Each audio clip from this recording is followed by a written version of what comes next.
Good evening, everyone. Welcome to our, well, it's a continuation of our March 27th Town Council meeting. The first item I want to go over is our evacuation plan in the event of an emergency. We'd exit the building 2 doors to your left, and additional 1 in the front of chambers here. We would exit the building, cross Middle Road, and meet at the school administration building and await further instruction. If we could all please stand for a pledge of allegiance and a moment of silence for our men and women serving in harm's way. Pledge allegiance to the flag of the United States of America and to the republic which stands one nation, under God, indivisible, with liberty and justice.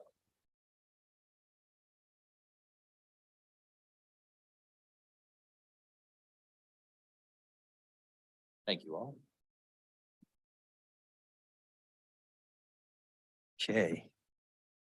A little housekeeping. We are streaming tonight's council meeting. For those of you participating remotely, if you're on your phone, *9 will indicate you have a question. *6 will allow you to mute and unmute your phone. If you're on the Zoom feature, you can raise the icon, and if called upon remotely, or if you come up to the podium tonight to speak, please state your name and address for the town clerk. And with that, we will begin with our roll call. Mr. Capson? Here. Ms. Abbott? Here. Mr. Gleason? Here. Mr. Hamilton? Here. Mr. Levesque? Here. Dr. Ryan? Here. Mr. Aguirre? Here. Okay. First item, President's executive summary. Prior to tonight's council meeting, we did have an executive session under Rhode Island General Law 4246(5)(a)(2), negotiations with DPW. Tonight was just a negotiation update, and there was no action taken. So we will move on. First item is our consent agenda. Move to approve as presented. Seconded. All those in favor? Mr. Capson? Aye. Ms. Abbott? Aye. Mr. Gleason? Aye. Mr. Hamilton? Aye. Mr. Levesque? Aye. Dr. Ryan? Aye. Mr. Aguirre? Aye. Motion passes 7-0. Next, we'll be sitting as the Board of License Commissioners. First item is a peddler license, mobile food establishment, Chicked Out Nugs LLC, 150 James Street, Warwick. Motion to approve. Second. All those in favor? Mr. Capson? Aye. Ms. Abbott? Aye. Mr. Gleason? Aye. Mr. Hamilton? Aye. Mr. Levesque? Aye. Dr. Ryan? Aye. Mr. Aguirre? Aye. Motion passes 7-0. Motion to adjourn for the Board of License Commissioners. Seconded. All those in favor? Mr. Capson? Aye. Ms. Abbott? Aye. Mr. Gleason? Aye. Mr. Hamilton? Aye. Mr. Levesque? Aye. Dr. Ryan? Aye. Mr. Aguirre? Aye. Motion passes 7-0. Next, we're on to the minutes from our March 13th council meeting. Move to receive as presented. Approve as presented, sorry. Second. All those in favor? Mr. Capson? Aye. Ms. Abbott? Aye. Mr. Gleason? Aye. Mr. Hamilton? Aye. Mr. Levesque? Aye. Dr. Ryan? Aye. Mr. Aguirre? Aye. Motion passes 7-0. Next, we have our tax voucher. It's a request approval for tax voucher 2023-03-27-01. Move to approve. Second. All in favor? Mr. Capson, Aye. Ms. Abbott, Aye. Mr. Gleason, Aye. Mr. Hamilton. Aye. Mr. Levesque, Aye. Dr. Ryan, Aye. Mr. Aguirre. Aye. Motion passes 7-0. Moving on to our town administrators report. Mr. Rayner? Thank you, Mr. President, Town Council, ladies and gentlemen. With respect to the budget update, the final town staff and school committee budget meetings were held last week. I have since received the proposed school department budget. So my proposed budget will be finalized this week and distributed to the town council on Friday, at which time it will also be posted electronically on the finance department webpage. Just a reminder that the white paper discussion of a hybrid waste management option to develop into a request for proposals is posted on the town website for public comment until April 14th. You can find it on the front page under the news section and also the transfer station page. After public comment, we will revise the paper as needed and present it to the council for discussion and decision. The Glen Farm Annual Easter Egg Hunt hosted by the Recreation Department will be hosted and held at 1 p.m. on Sunday, April 2nd at the Leonard Brown House. This is a free event and we ask that children do bring their own basket or bag. And for more information, you can go to the town website. As we gear up for the summer season, I would like to highlight that the town is currently accepting applications for lifeguards and camp counselors. Applications will be accepted until the positions are filled. Additional information and employment applications can be found at the Human Resources webpage. And staying on the theme of recreation, we are currently seeking input regarding interest in the establishment of an adult co-ed softball league. There is a survey accessible on the homepage of the town website, which will remain open through the end of April. If there is enough interest, the league is expected to run from July 1st to August 13th. With regard to the special election, as most are aware, Congressman David Cicilline will resign from Congress this summer. And according to state law, the governor cannot call a special election until the House seat has actually been vacated. The canvasser and the canvassing authority will keep the town informed as to details regarding the timing and scheduling of the election and the polling sites. In the meantime, we have updated the proposed canvassing budget request for fiscal year 24 to reflect the cost to administer the election and anticipated primaries. And then lastly, the Rhode Island Interlocal Trust has awarded a safety enhancement grant to the town for the purchase of silent alarm buttons to be installed in town hall. So a shout out and thanks to the safety committee for the work in securing this match-free grant. That concludes my report, Mr. President. Thank you, Mr. Rayner. Okay, we are moving on to resignations and appointments. First is the reappointment to the Juvenile Hearing Board for Linda Nolly. Motion to reappoint. Second. All those in favor?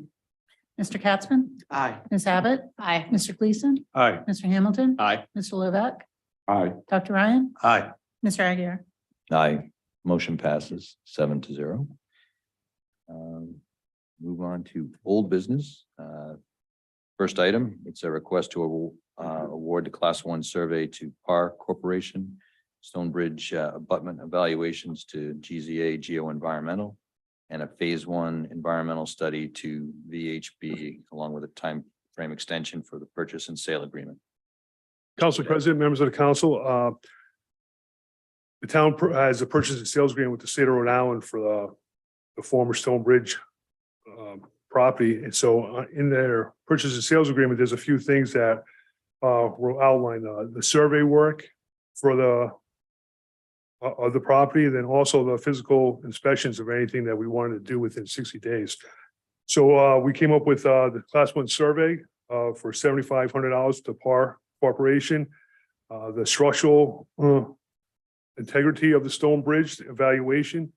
We are waiting for 2 more prices to come back. So if we could just approve the 35,800 not to exceed, because we already know that that's a solid number. And then just a phase one environmental study to VHB for 37,500.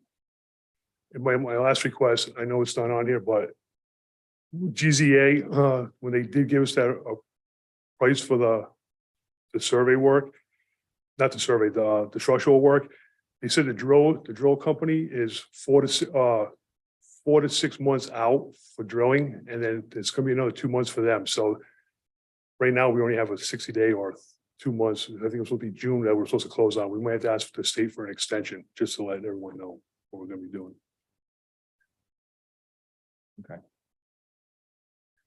Any questions from counselors? Mr. President, Yes. yeah, I thought the price from GCA might be on the high side, not seeing the scope of work. And asked we could get the other two prices off your Rhode Island bidders list, I guess, right? Approved vendors for this Yep. type of work. I think some, if not all, have been down to look at the Stone Bridge and know that it needs a lot of work. So I don't know what we would gain by that, by doing the core drillings, et cetera. Would we be better off spending $36,000, having somebody route all that south wall, if you will? Well, first, We know we're trying to, they're gonna give the evaluation of the soils underneath the asphalt pavement, and then they're gonna do an analysis of the granite stonework, the riprap embayment that the state put in back in 2019, and they're gonna check all the way around. So they're doing both. They're doing the drilling, and then they're also gonna have a water vessel go around. They're gonna check everything on the outside and give us a report to tell us what is involved. And they'll give us a report of what are the priorities, what should be done first. So this will be a good one they'll to, put it into a dollar amount as well. they will, yes. That's part of the backup on the GZA's contract. And you feel that's a good price? I for do. That's what they Works well. specialty in, GZA. How about you, Mr. President? I mean, that's kind of business you're in. Yeah, no, I mean, these companies were all on our on-call list. So Right, they've all been pre-approved, and I think the timing is key. So we would definitely need to ask DOT for an extension. This is just helping us with our due diligence to determine if we want to move forward. I mean, you bring up a good point about, it probably does need some Needs a lot of work. protection out there now, but we don't own it. Yeah. So at this point, we have to decide from these analysis and stuff, if it's something worthwhile for us to invest in. Fair enough. Thanks. So at that, are there any further questions, comments? Are you looking for a motion? Mr. Yes. President? I would like a motion on this first item. So I a would- motion to approve class one survey to Park Corporation. Second. All those in favor? Mr. Capson, Aye. Ms. Abbott, Aye. Mr. Gleason, Aye. Mr. Hamilton. Aye. Mr. Levesque, Aye. Dr. Ryan, Aye. Mr. Aguirre. Aye. Motion passes 7-0.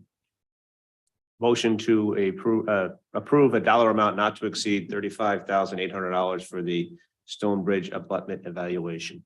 Second. All those in favor? Mr. Capson, Aye. Ms. Abbott. Aye. Mr. Gleason, Aye. Mr. Hamilton. Aye. Mr. Levesque, Aye. Dr. Ryan, Aye. Mr. Aguirre. Aye. Motion passes 7-0. Motion to approve the phase one environmental study to VHB Engineering. Second. All those in favor? Mr. Capson, Aye. Ms. Abbott, Aye. Mr. Gleason, Aye. Mr. Hamilton, Aye. Mr. Levesque, Aye. Dr. Ryan, Aye. Mr. Aguirre. Aye. Motion passes 7-0. Thank you. So Mr. Rayner, would you be submitting the time extension request? Or Do we have to approve that?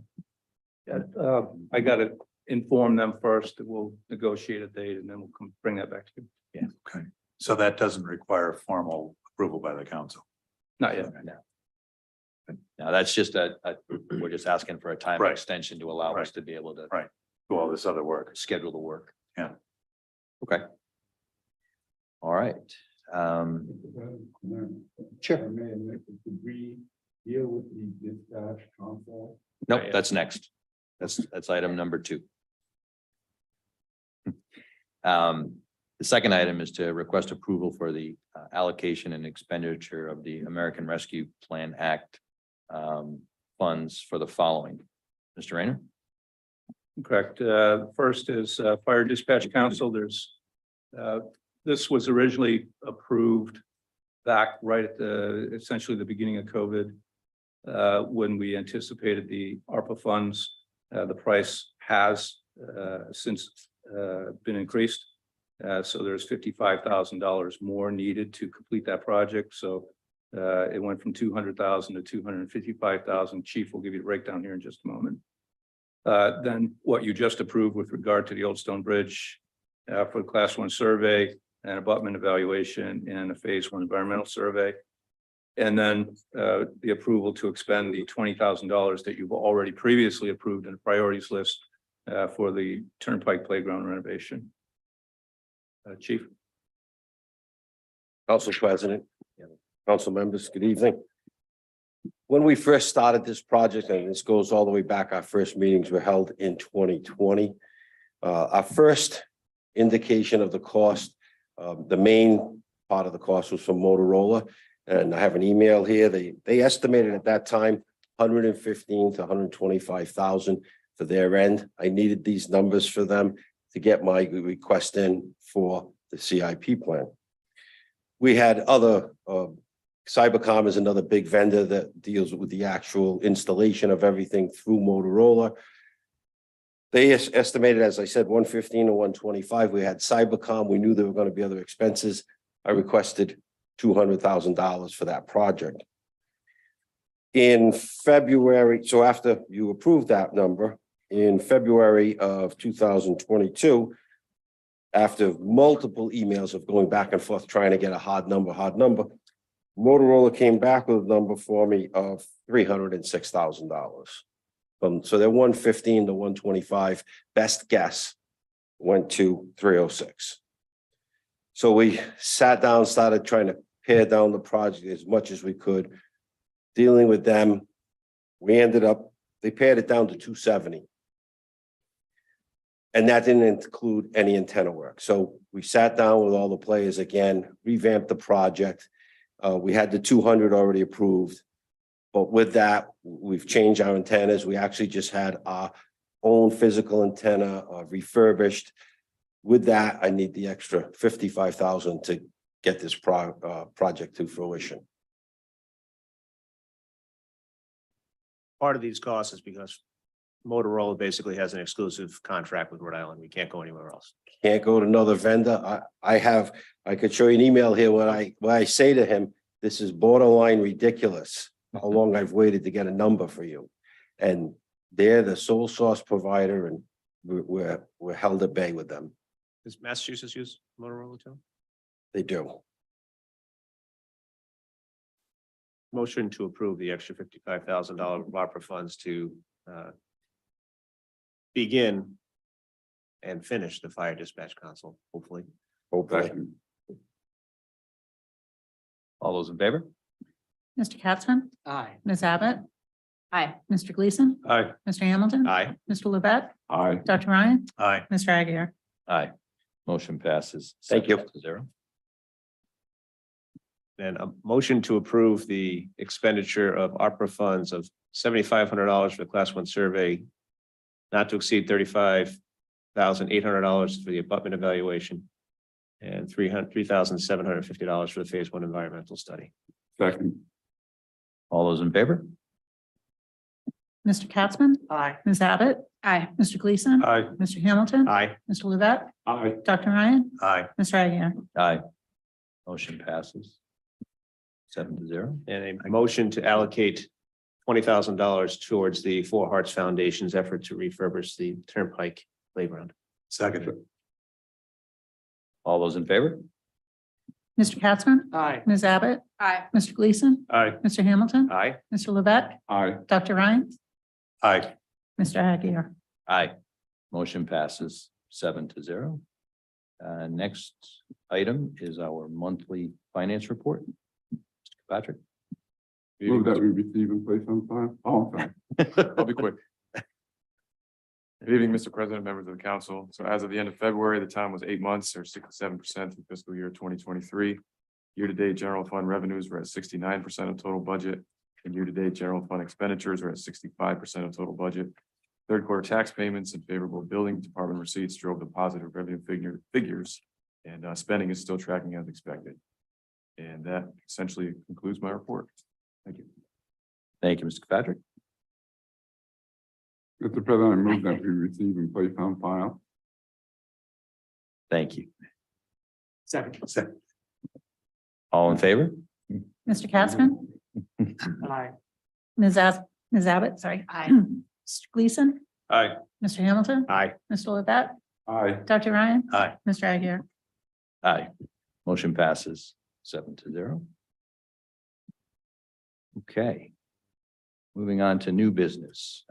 First item, it's the appointment of council member to the Black Regiment Monument Commission. This commission was established to oversee the Black Regiment Monument and the parks, and it's responsible for the upkeep and programming of the park. As part of the commission, one of the members, this 4-member commission, one member is the Portsmouth Town Council president or a designated member by the town council. I would like to designate Chuck Levesque as our representative on this council.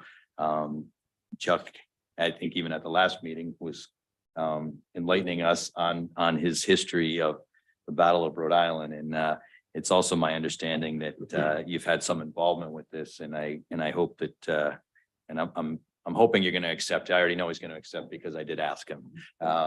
So I do appreciate your willing to take on this mantle as our designee. Thank you, Mr. President. I do want to say to my colleagues here, I have had a long involvement with this particular monument, and my father had a long involvement, so I appreciate the president appointing me. So there's really no action from the council. It's just I think it's the president's. Right. Designate. one of my perks. All right. Next item, it's the request approval of the capital reserve funds for the dog park grant match in the amount of $37,400 for the dog park parking lot expansion. Mr. Woodhead? Council President, members of the council, the Van Buren Charitable Foundation awarded a grant of $170,500 for this project, with $133,100 for the footprint expansion and lighting. $37,400 was for the parking lot expansion, and then there was a required match for the towns on the town's half of match at $37,400 for the parking lot expansion.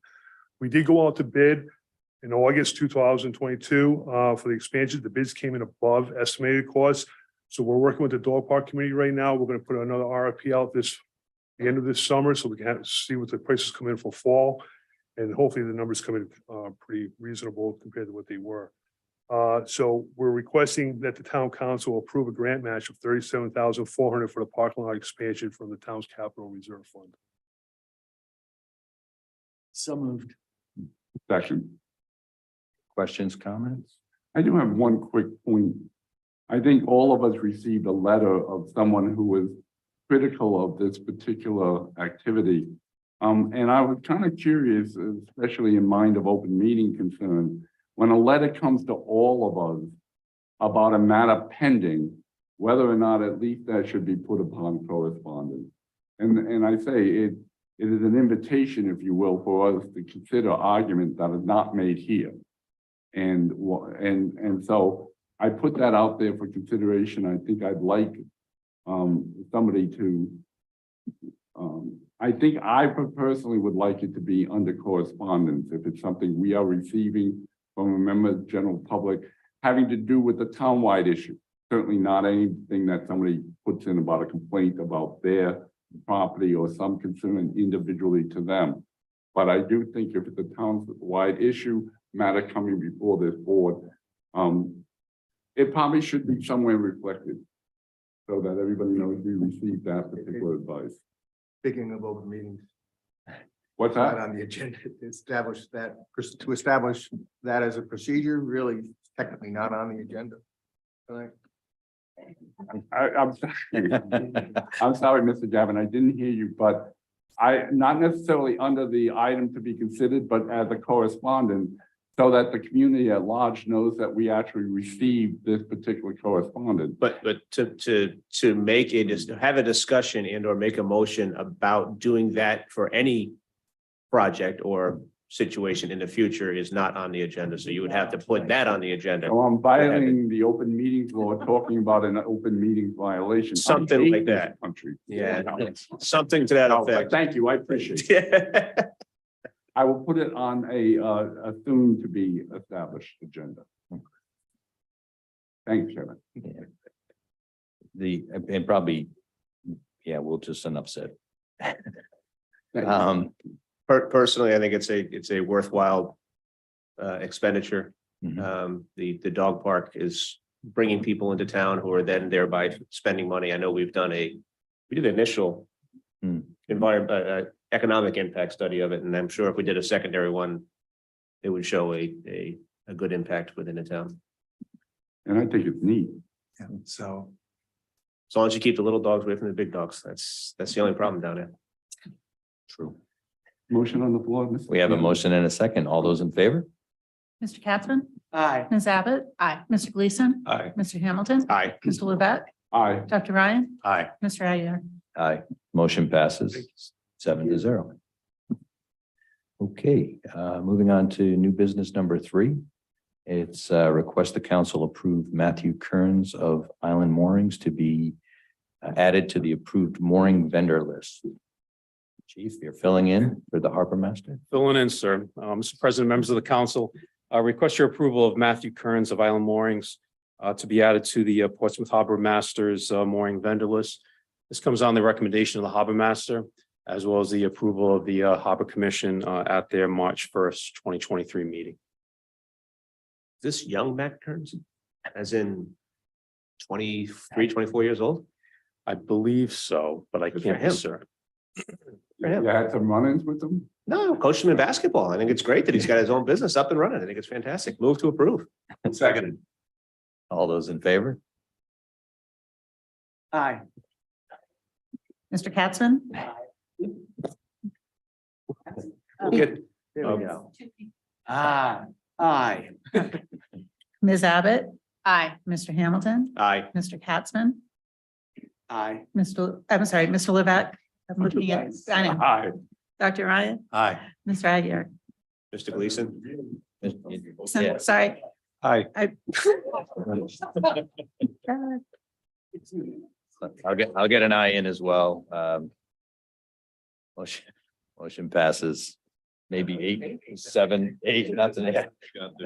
There was an extra one in there, but 7-0. If we could all sit alphabetically. Okay, moving on to new business, number 4.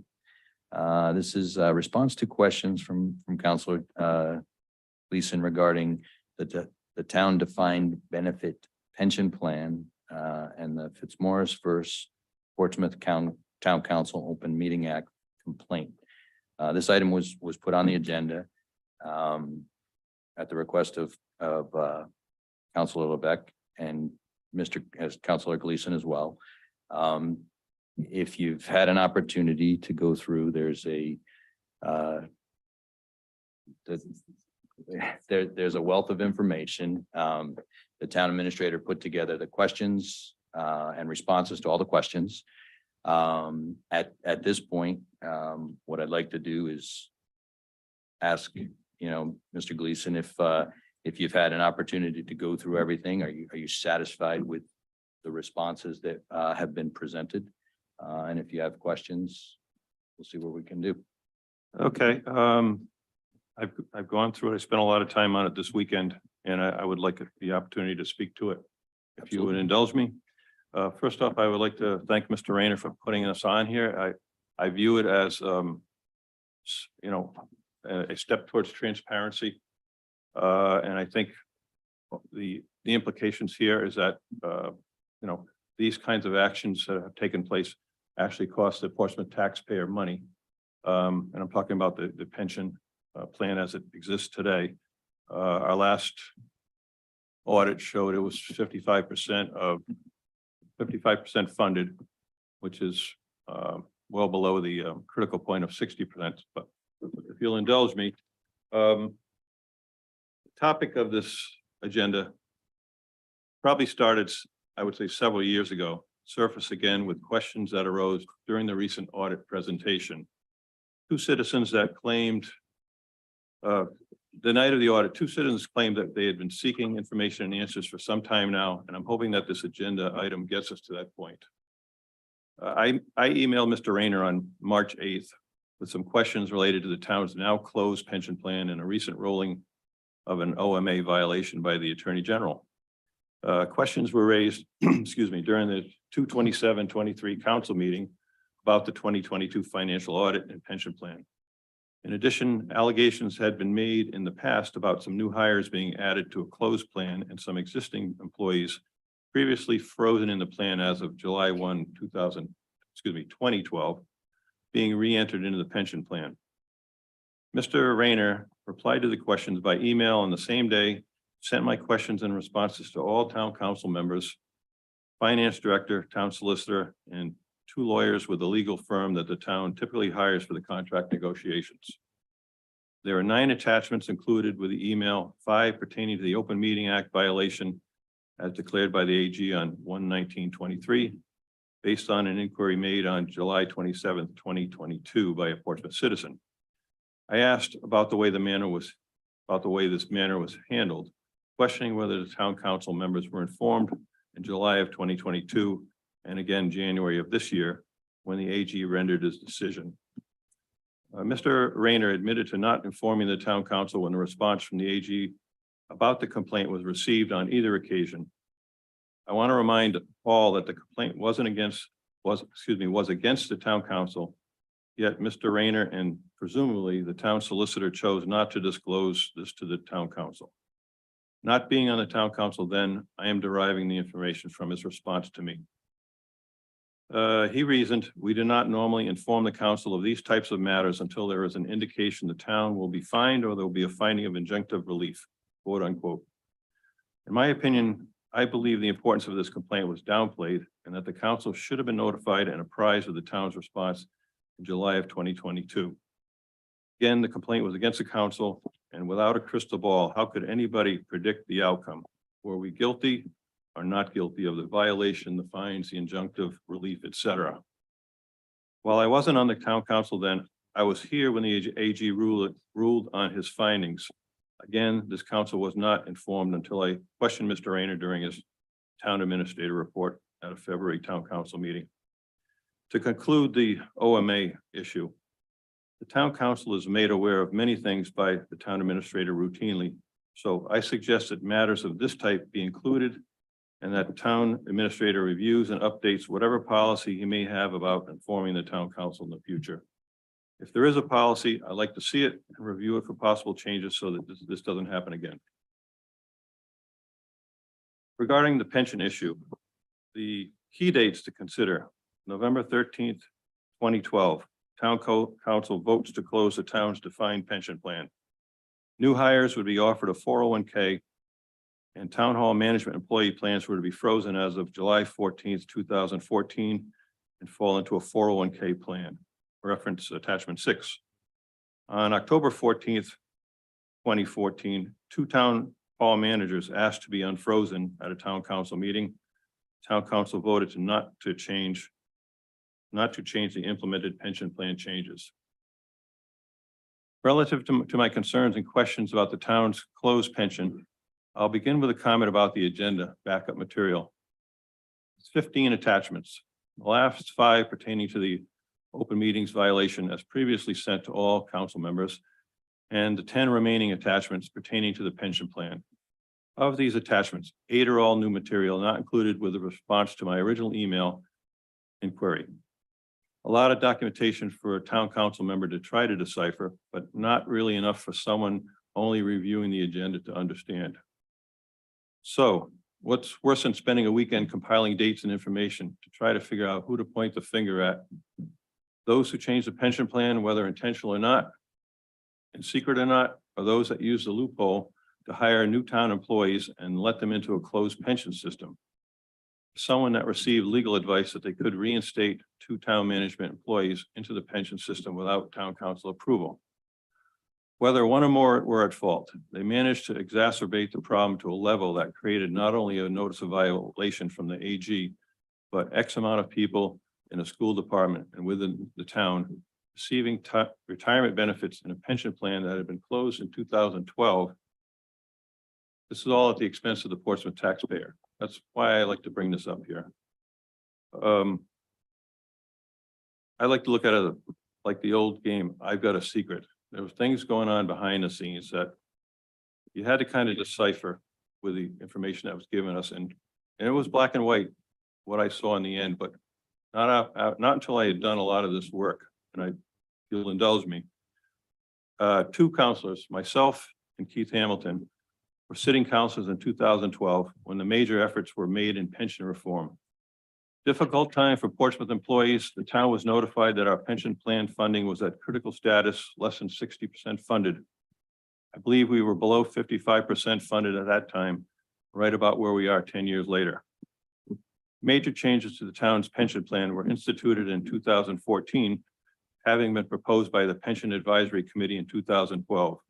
The town council voted November 13th of 2012 to close the pension plan to new hires of the town to ensure that the pension plan would continue to pay out to existing and future retirees. Finance director at the time described, quote, a major financial issue related to the town's pension plan and unfunded accrued liability, unquote. He also said the town's, quote, approach to pension reform has been one of respect and fairness, attachment 6. This time, the state of Rhode Island, together with many Rhode Island communities and private industry businesses, were all making plans to deal with underfunded pension plans. We've heard that the school department put at least 2 people as new hires into the town pension plan in 2017 and 2021. I also believe a third person was hired in 2017 or 18, entered in the pension plan, but has since left. Where are the new changes to close the plan meant for all town employees, including the school department? I believe they were. After all, it's called the pension plan for employees of the town of Portsmouth, Rhode Island. Town management employee pension plans were frozen on July 1, 2014. Did this mean closed? Closed to additional contributions? They were now enrolled in a 401k direct contribution plan. At that time, they received their normal 2% raise plus an additional 5%, and then given $5,000 per year for 5 years. I think the town tried to address this issue with fairness as best as possible in the tough situation that it was. On October 14th of 14, 2 of the 3 managers came before the town council asking to have their pension unfrozen, but were denied by unanimous vote. Third person had accepted the 401k plan at that time. There's a lot of research necessary to investigate an allegation that people were added to a closed pension plan. Closed meaning no longer open for new hires beyond July 1, 2012. As it turns out, whether intentional or not, it was lacking on verbiage concerning school department management employees. The plan did address the 3 town management employees, of which at least 2 were put back into the pension plan. Plan they technically never left, but were unable to contribute to after the cutoff day of July 14th, 2014. Sometime in 2015, Mr. Rayner was hired as town administrator. At the February 22nd, 2016 town council meeting, pension plan restatement dated February 16th, 2016 was presented to and approved by the town council. We were told it was required by the IRS and it was compiled by the finance directors of the town and school department, as stated by Mr. Rayner during his April 8th, 22 edition of Portsmouth This Week. As it turns out, whether intentional or not, the pension plan was lacking in the language concerning the management employees. Somehow 7 counselors at the time in addition to the town administrator, finance director, missed the so-called loophole, which I would consider an omission, which led us to today to this discussion. Somehow, Mr. Rayner also mentioned that there was a so-called codicil in the restatement, allowing non-union school management to be brought into the pension. The first one or two people added in 2017 went unnoticed. I was there, Keith was there, we didn't know about it. Mr. Rayner didn't know about it. He became aware sometime after a person was added in 2021. Appears to be August 17th of 21.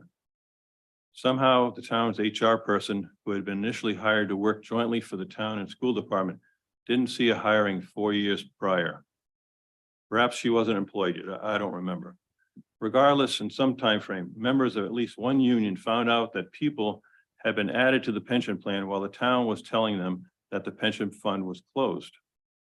Somehow it was found that the school department had discovered the loophole in the plan, an omission, but I don't consider either description as a codicil.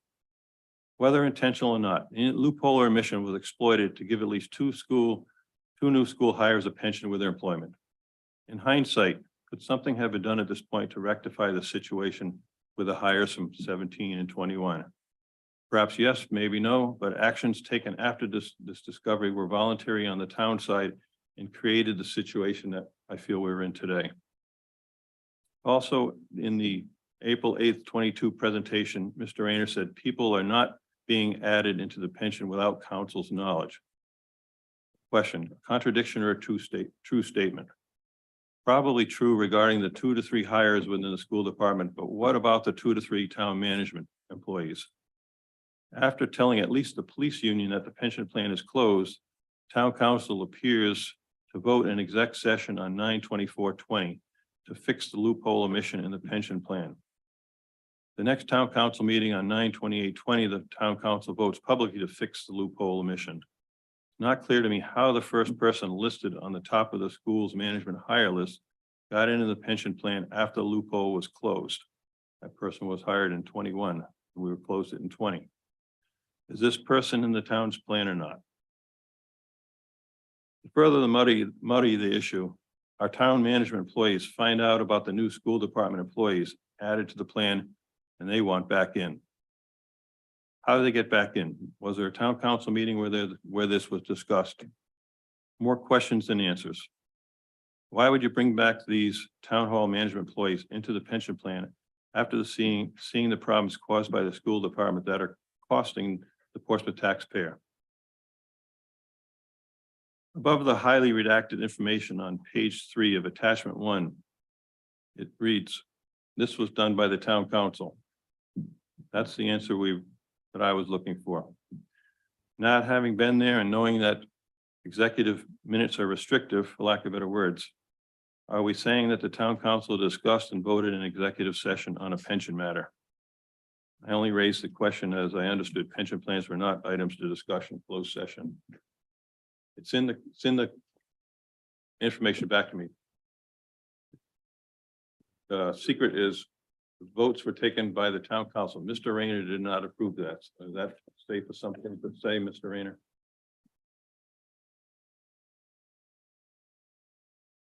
Let me state that there's only one school employee who was admitted to the pension. There was a second one who was hired, who's no longer with the town. She's not in the pension. 2 employees were unfrozen. Nothing with regard to the pension happened without a vote by the council. There were no new town employees added to the pension once it was closed. The council voted to accept option 3, grandfather option, as presented by the Pension Advisory Committee in October 2012. There were non-union employees in the town side. Not all, but there were some who did not get the pension reform that was voted on by the council in 2012. Their pensions were frozen and they were moved to a 401 program. They were informed of this in June of 2014. It happened July 1st, 2015. It was never brought to the council until October of 2014. The motion that was passed in 2014 was only to disapprove the proposal from the director and deputy director of DPW. While there was discussion of adding the acceptance of the presentation by the town administrator and finance director, that was not included in the motion that was voted on.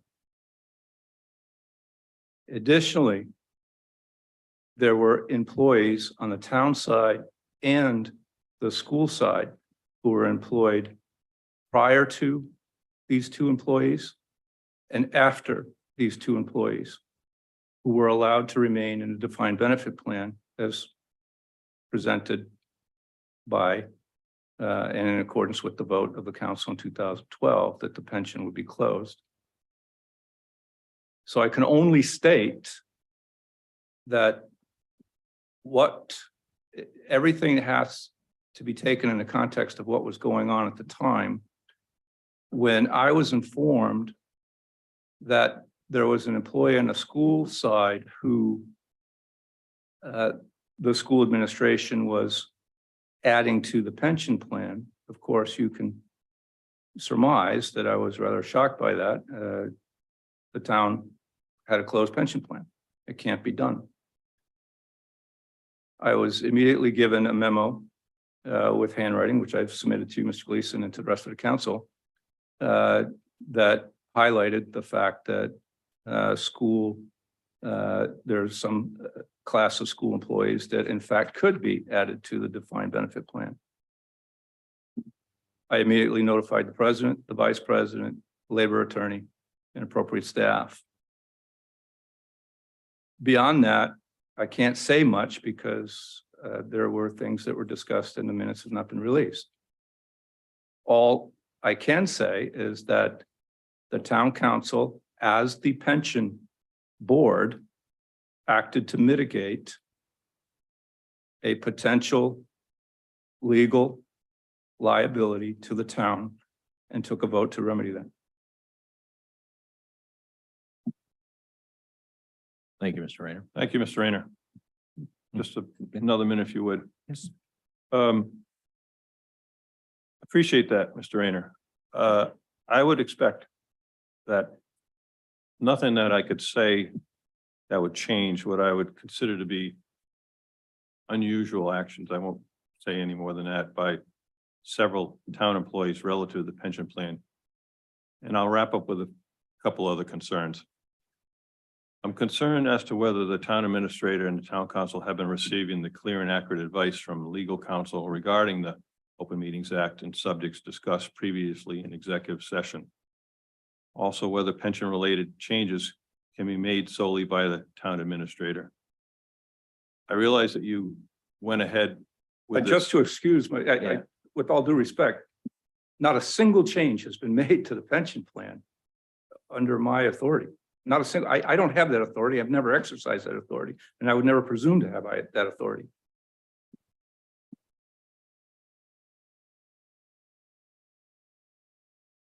There was a memo that you had that referenced your legal ability. You got a legal opinion that you were able to change that you could reinstate employees yourself based on pension article 2, section 2. Correct. Okay. That is a valid statement. And that statement was made by legal counsel to me, stating that I could do that because there was never a specific vote to freeze those two individuals. However, I didn't do that. Right. The town council did that. And I agree. My only comment is, if you look and you read what Article 2, Section 2C is, it refers to re-entering employment of the town after discharge or separation from active duty within the armed forces. And I don't think that that was the advice that you should have received. That's all I'm bringing up for clarity.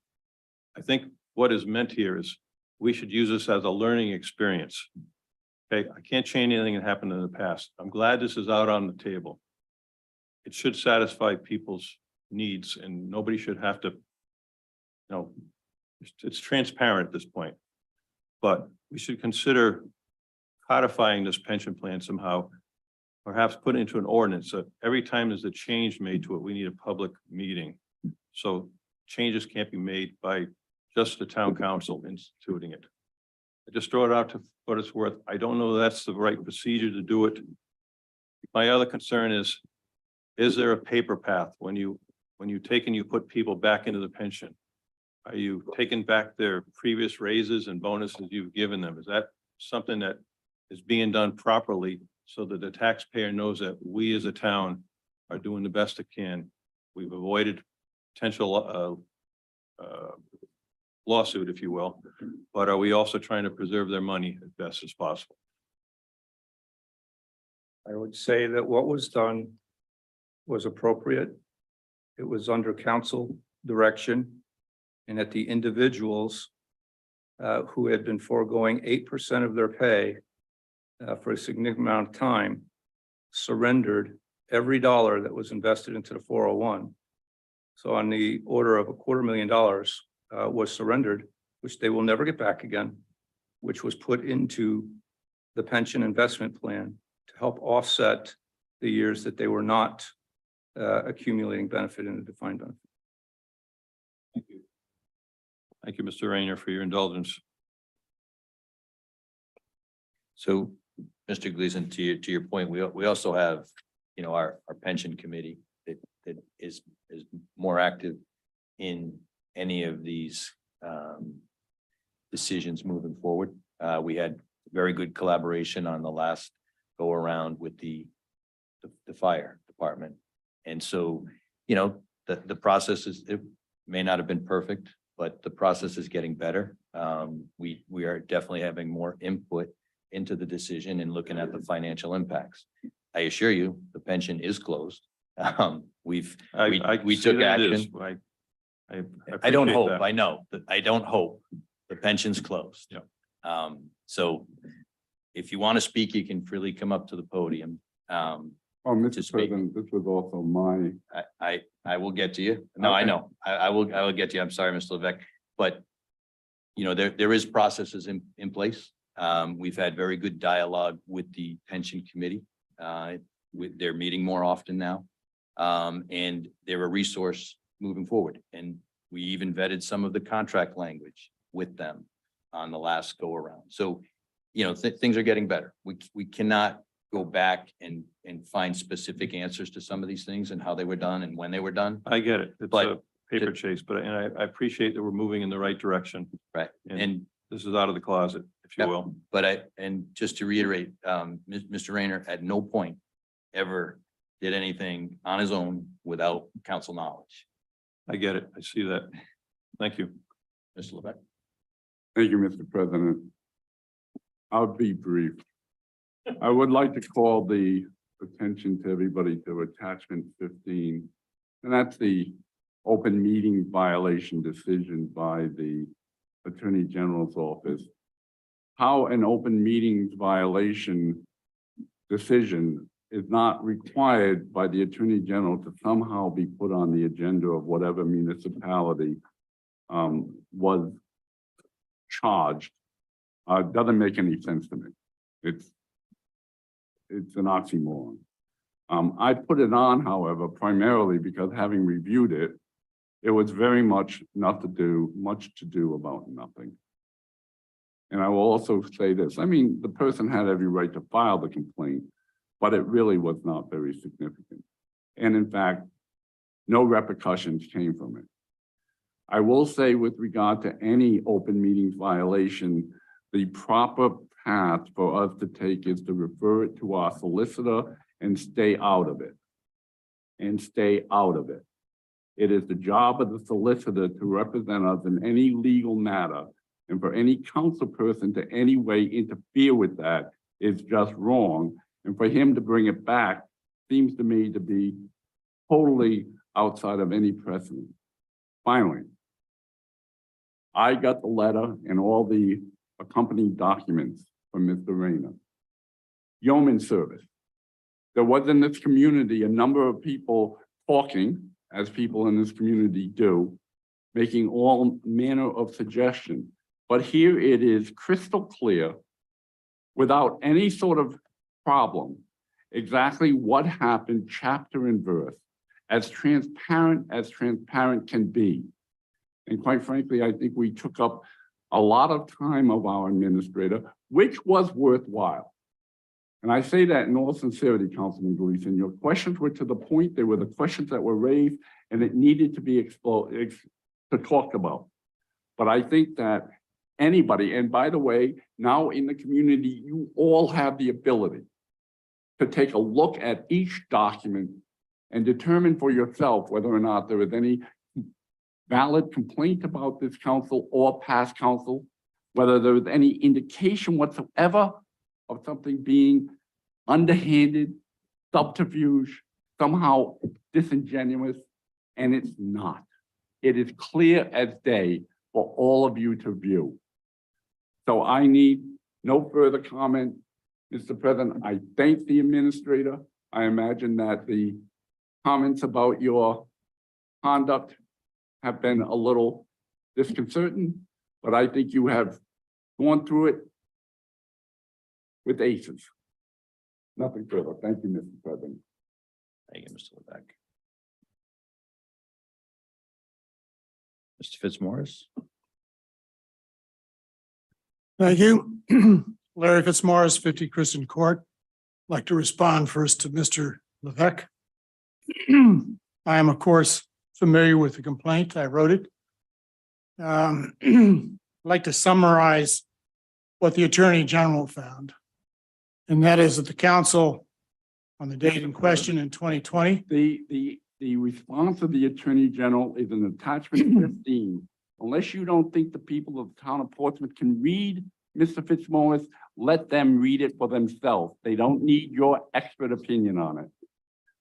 Well, we had your opinion, so I'd like to give mine. Well,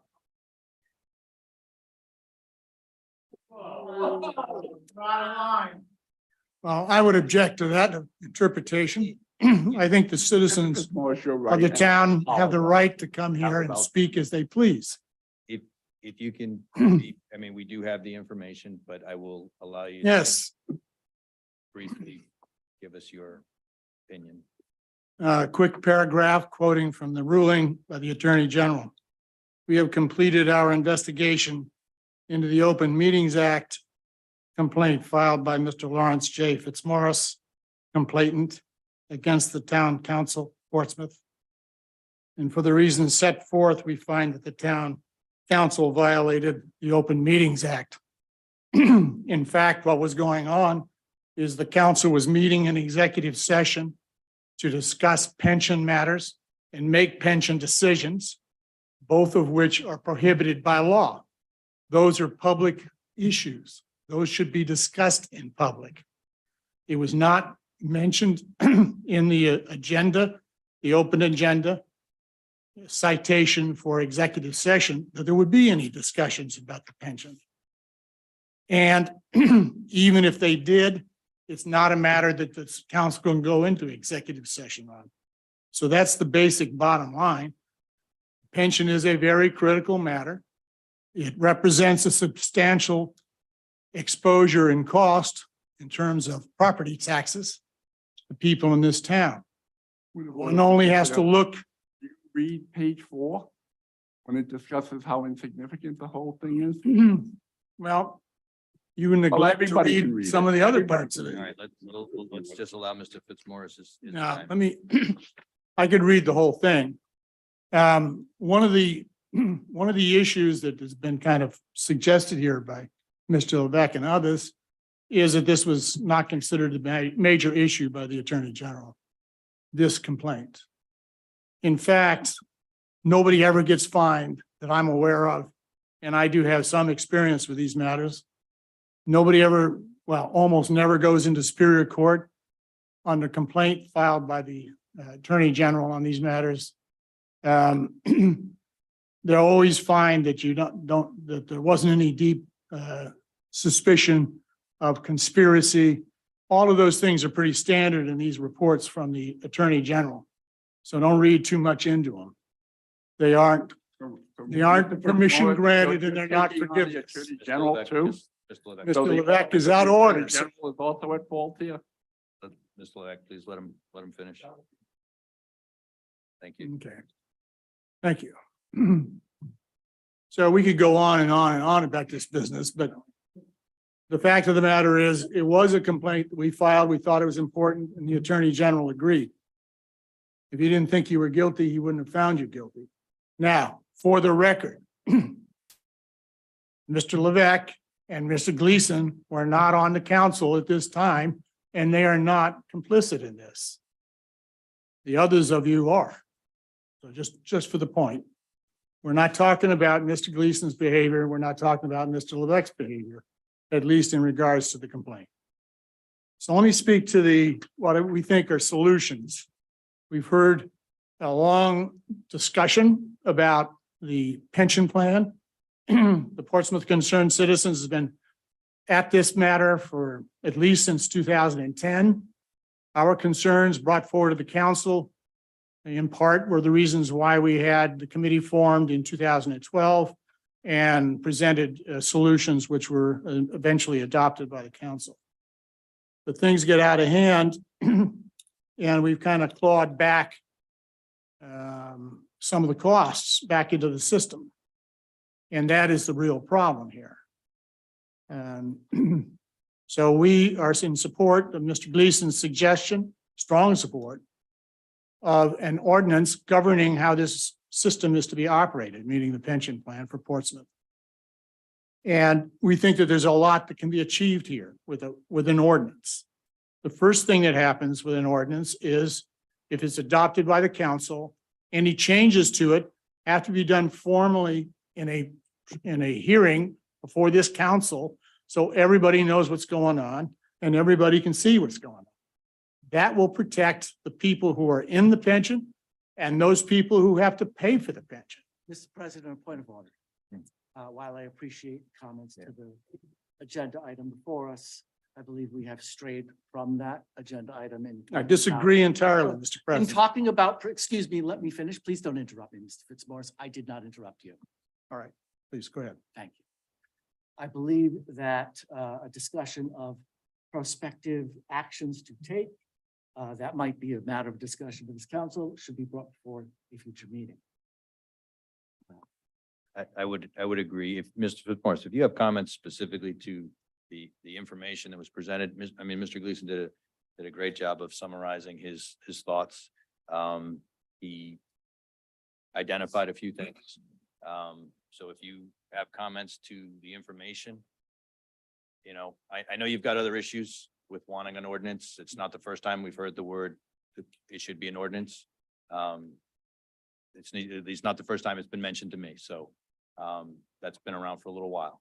Well, Mr. Gleason did present this as a solution, So you can agree with and it. I'm supporting it. Okay. And I'm telling you why. I Are you gonna shut me down? I just want you to keep it moving because I know where this is going. So Well, keep going. maybe you don't. I think I do. All right, maybe you do. Maybe I do.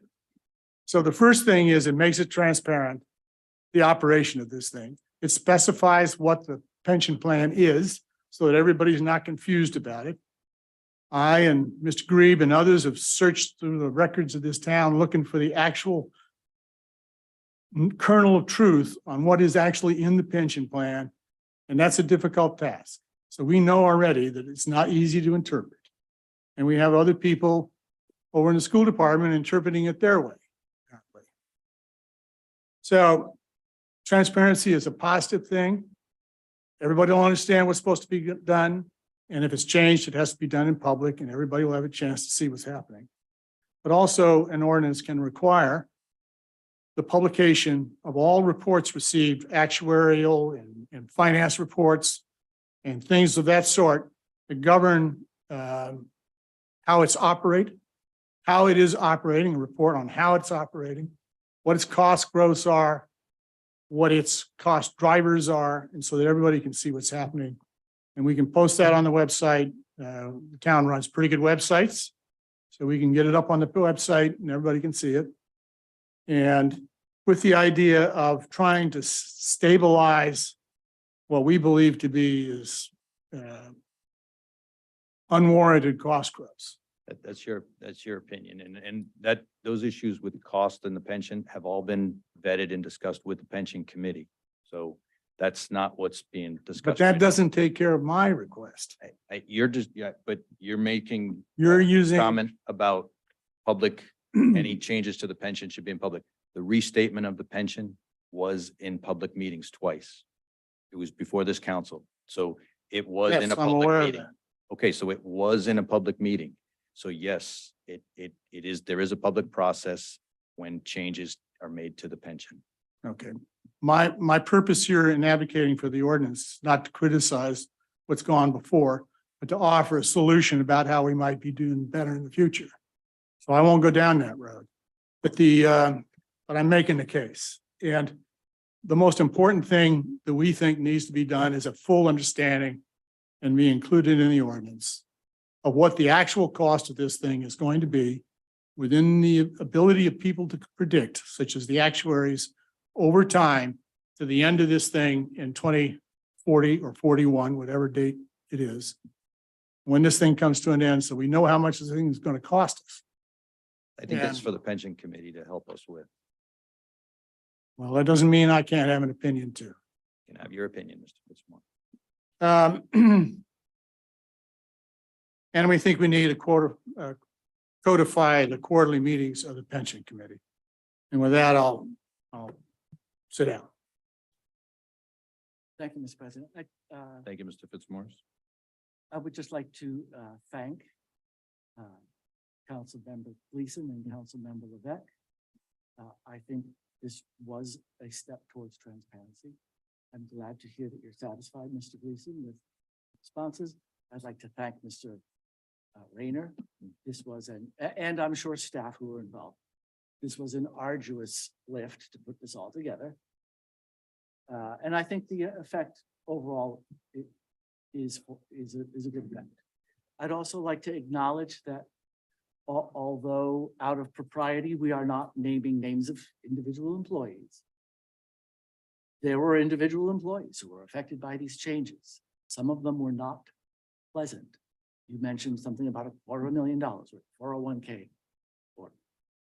Right? Those were money never to be recovered, that were forfeited. And I think that we should recognize that fixing the problems of the past, as Mr. Rayner and others have done, came at some difficulty to town staff members, and I thank those members for their service. Mr. Grebe? Well, we're not done. We still have some comments from the public. Tom Grebe, 110 Thayer Drive.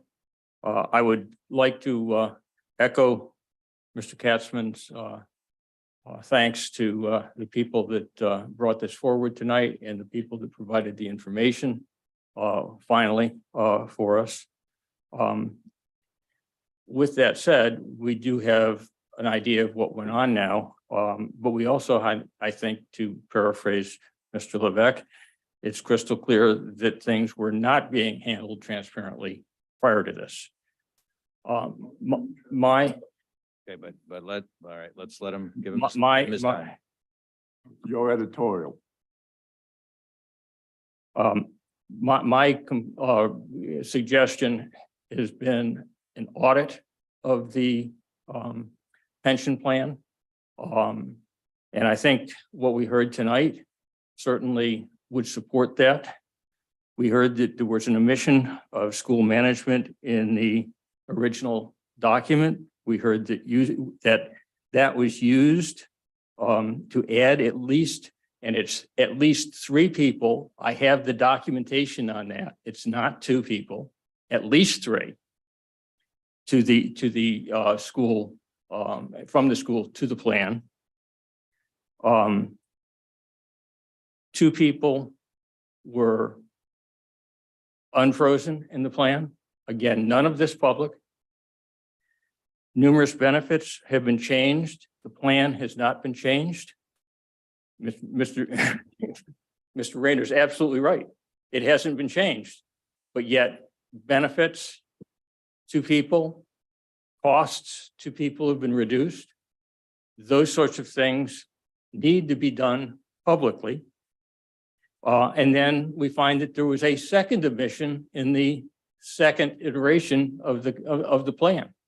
This to me says, for whatever reason, inadvertently or with malice aforethought, things have not been done properly with the pension.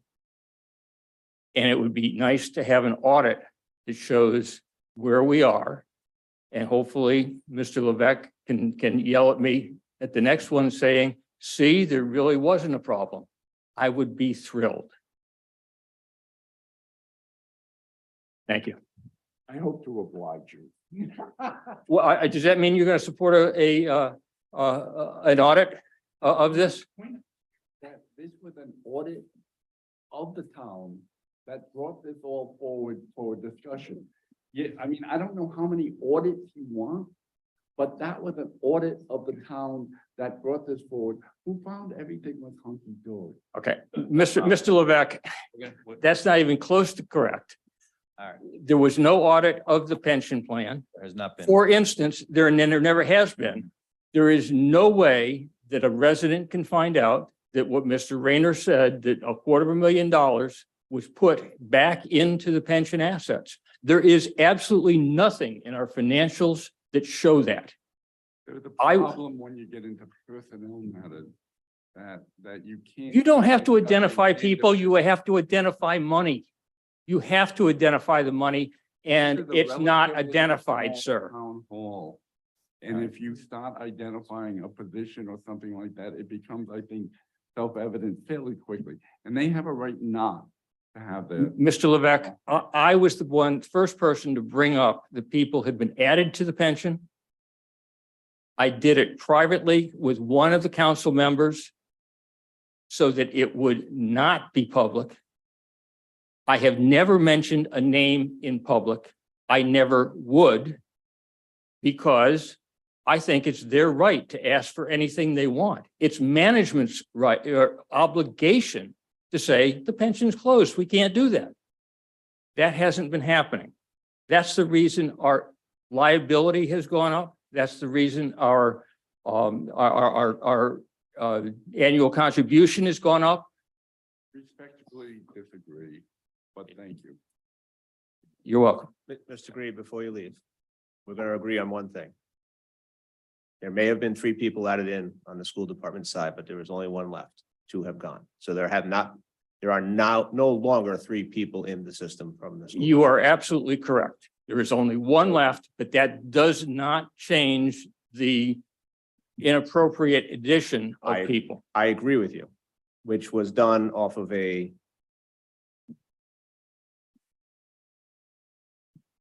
poorly worded and not properly disclosed addition by the previous administration in 2016. All right, but let me just say that it was a complete omission. That class of employee was omitted. That does not mean that they are allowed in the pension plan. At the very best, it means you go back to the council and say, what did you mean here? Can we add this person or not? You don't just add. I mean, by that sort of logic, we could add our part-time people, which are not mentioned in the pension plan, or the counselors. You guys are paid. You're not mentioned in the pension plan. That's not true. Because under section C, employees hired, doesn't say part-time or full-time, it just says employees hired on or after the following days are not eligible to participate in the plan. And then there's the back-asswards, excuse my French, loophole school department employees who are not school management participants. So it specifically added those employees in through that loophole. Nobody else could be added in. I don't see how that added it in. We can Because disagree it on doesn't that. exclude them. Again, because you're not excluded, doesn't, So we can agree to disagree. all right. But we assure you now that it's been corrected and there will be no more additions. No more. Well, additions. I didn't want to get into this argument. I want to leave you with the thought, we need an audit Okay. of the pension plan to assure that everything now is hunky-dory. We're going to be transparent going forward and everybody's going to know what's going on. I would appreciate that. Thank you. Thank you, Mr. Grieve. Just one comment. I'd like to thank our town administrator for the enormous amount of work he put into answering these questions in the middle of an incredibly adverse budget season where the town stands to lose a great deal of school support from the state and where the administrator has been scrambling, negotiating with all the employees, trying to keep this budget under control. And I thank him for taking so much time to answer this. And I'd also like to make the observation that this was yet the pension question was yet another example of surprises left for Mr. Rayner by his predecessor, including the emptied school building fund that we have been repairing since then. Thank you very much, Councilor Hamilton, for urging us to do that more quickly. And so we're doing it now. But again, none of these issues results from an action originated by Mr. Rayner. Rather, they've all been a result of his attempting to remedy things that have already been in place and already existed. And I think he's done an admirable job doing so. Thank you. Thank you, Dr. Ryan. Phyllis Driscoll, Mr. Driscoll. 169 in Oakley Drive. Just, Mr. Agia, the pension plan is frozen. No, it's closed. It's closed. Nobody can get into it. Okay. And the 55%, what is the plan for that? Well, again, it's a function of the economy and last year, pretty much every pension plan took a hit. So we were above the 60 threshold for a little while. We were fully funded to the 60%, not fully funded. We were above critical. Last year, we dipped below it. And the pension committee has taken some measures with some recent work to try and solidify our position moving forward with more defined returns. And so I don't know I can't give you a straight answer as to when we're going to be out of critical, but it is an investment. We're investing in the market. You know, there's risk. We were told at one time that this plan was going to go to zero. And I haven't heard any comment on that. Mr. Well, President, if I may. yeah. It will. Two different concepts. Critical status is the reflection of the level that it's funded. Zero, you're referring to that it's fully funded. That has been and always, that was, has been, and still is on track to be fully funded by 2041. We oscillated above critical status, meaning above 60% funded for a couple of years. We've dipped down because of the high inflation rate and the return on investment. As you know, we assumed that we're going to get a 6.75% return on the investment. Nobody did that last year. So that the difference is the actuarially recommended contribution to the plan. So that'll fluctuate to make up that difference. But I anticipate, the Fed is taking aggressive action to stem inflation. Let's hope that bears fruit. And by this time next year, we'll be back at a critical again. Thank you. Mr. Driscoll, as you know, sitting here, because you did, you hire somebody that changes the plan. They get married, that changes the plan. If they have children, it is a goal, not the closed one, the regular pension, which I believe we had moved on to, even though that may be inappropriate. But the open one, there are changes, and internal, and then there are external. I'm aware of those. Yes, you sat here. Yeah, we get actuarial reports all the time at the water district for the OPEB plan. I think the main thing is credibility. Okay? And we seem to have a problem in town with credibility. The unearthing of the $145 million worth of indebtedness for sewers that never made the newspaper. Okay. What 145 in sewers? What are you talking The about? Legislature was approached and approved That that was the 15 board- years ago. It Oh, doesn't exist. all right. 2007. Oh, Okay. all right. Nobody ever knew anything about it. Okay. Right. So you're gonna, That's, oh, okay, that's, all that's, right. you I know, was, that's, I thought this was something recent, but No, all no. right, I'm sorry. but, Yeah, well, I'm dealing in credibility. Okay, all right. okay, Well, okay. No, I mean, thought it was a recent, I we- didn't realize. the town was told certain things and they haven't happened regarding this pension plan. Okay, thank you. Thank you, Mr. Driscoll. Okay.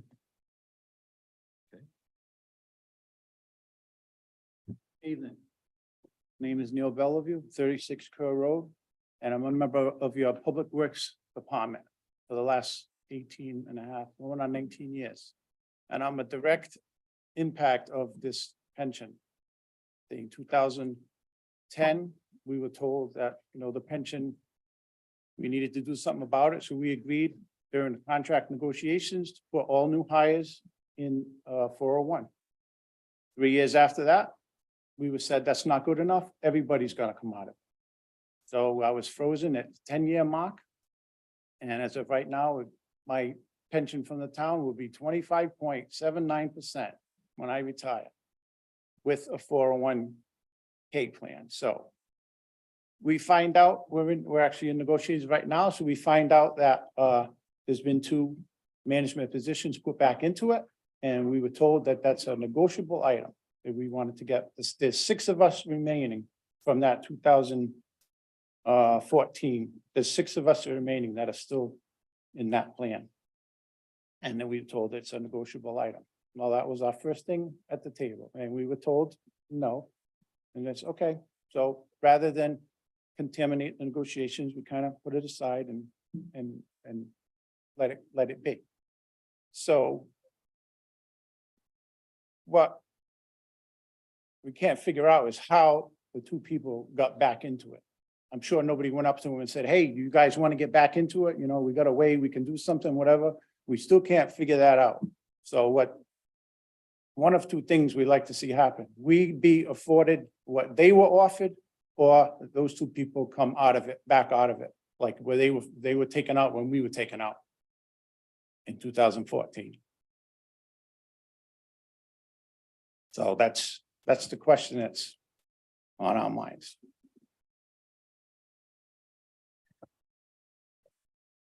Hey, you're in a contract negotiation right now. I mean, we're really not gonna go down that road this evening.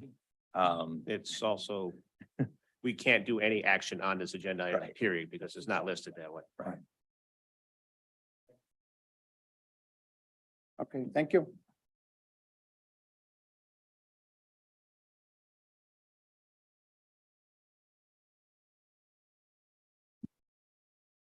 The motion in order?